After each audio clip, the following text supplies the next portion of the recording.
Okay, Brother Joshua, the guy that worked hard to get himself a dirt bike because he knew he was not going to survive in school.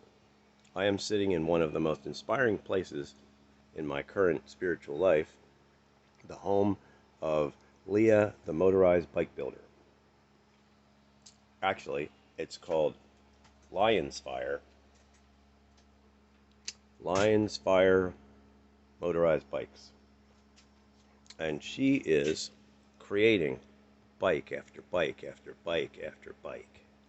She is just putting these things together in a really fine way. She has perfected these bikes, and they are a delight to many. Now, your business duplication skills are needed in this atmosphere. She is a duplicatable craftsperson,